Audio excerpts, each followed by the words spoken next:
বৰিষ্ঠ অতিথিবৃন্দ,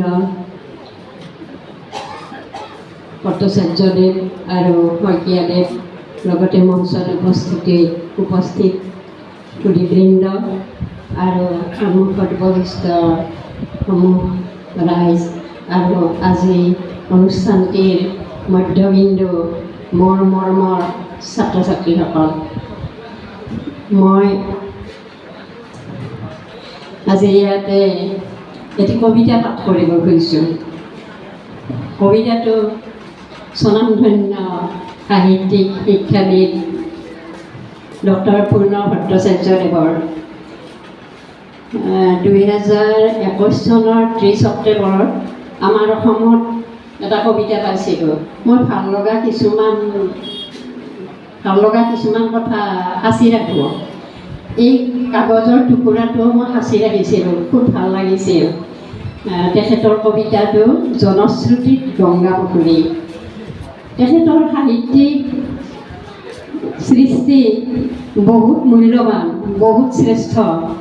সেইসমূহৰ ভিতৰত আজি এই মই সৰু কবিতাটো লৈছোঁ এইকাৰণে যে আজি এই পবিত্ৰ গংগা পুখুৰী পাৰতে আমি উপবিষ্ট হৈ সকলো লগ লাগিছোঁ।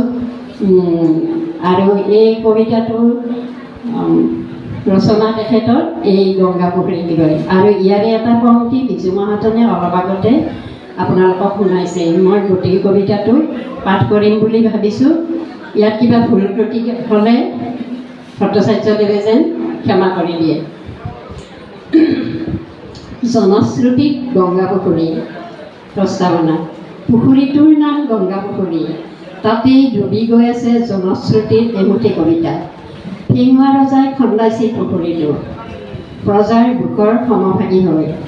খান্দিছিল গংগাধৰে, খান্দি খান্দি ভাগৰিছিল, পানী নাই, তলত শুকান বালি। ৰজাই সপোন দেখা বহুত শুনিছে, সপোনটো দেখিছিল আমাৰ গংগাধৰে। ঘৰত লহপহকৈ বাঢ়িছে তোৰ যি ভাঙতি, জল কোঁৱৰক দে কেঁচা তলকাতি।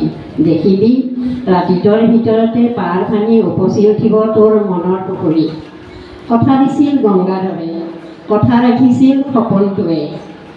এদিন নাও এখন পানীৰ তলৰ পৰা ওপৰলৈ আহি গংগাধৰৰ বুকুৰ পাৰত লাগিছিল। মাটিৰ মৰম এৰি তাই নাৱত উঠিছিল আৰু জল কোঁৱৰৰ সপোনৰ ছায়াত তিতিছিল। ৰং ৰহস্যৰ দিনত তাই নিজৰ ঘৰলৈ আহিছিল আৰু বেলাই পোহৰে হেঙুলীয়া প্ৰেম এমুঠিলৈ উভতিছিল। জাক পাতি পাতি পুখুৰীটোত নাচি আছিল মাছ, ৰ'দে আঙুঠি পিন্ধোৱা, লোভে জিবা মাতাল কৰা মাছ। সেই মাছ বোলে গংগাধৰৰ গাঁৱৰ আখলত নিসিজে, ভানুমতীৰ চকুৰ পানীত জি থকা মাছ যে। ভকতীয়ে এভাগ লৈ বাট বুলিছে গংগা পুখুৰীয়ে। চ'ত মাহ শুক্লপক্ষ আৰু অষ্টমী তিথিত পূৰ্বপুৰুষক সুঁৱৰি স্নান কৰে অগণন লোকে।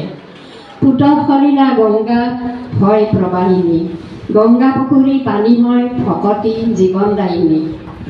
উপসংহাৰ। বিশ্বাসত যি ডুলি ডুলি থাকে, অবিশ্বাসত যি কঁপি কঁপি থাকে, তাৰ মাজেদিয়ে সৰহীয়াৰে জনশ্ৰুতি। পুখুৰীটোৰ ইটো পাৰৰ পৰা সিটো পাৰ নমনি জনশ্ৰুতিৰ। আজি মই এই কবিতাটো হয়তো বহুতে শুনিছে, বিশেষকৈ নৱজন্মৰ এই যুৱচামে হয়তো শুনা নাই। তেওঁলোকে আৰু এনেকুৱা বহুত পাব। তেখেত এজন বিখ্যাত সাহিত্যিক, তেখেতৰ সাহিত্যৰ ভঁৰাল বহুত চহকী আৰু তেখেত আমাৰ বৰভাগত এজন উজ্জ্বল ৰত্ন। আমাৰ বৰভাগৰেই তেখেত। গতিকে মই তেখেতৰ বিষয়ে তেখেতৰ কবিতাৰ বিষয়ে তোমালোকক বিশেষকৈ নৱপ্ৰজন্মক মই অকণমান অৱগত কৰিলোঁ। আৰু তেখেতৰ সৃষ্টি, সাহিত্যিক সৃষ্টি তোমালোকে আৰু পাবা আৰু পঢ়িবা।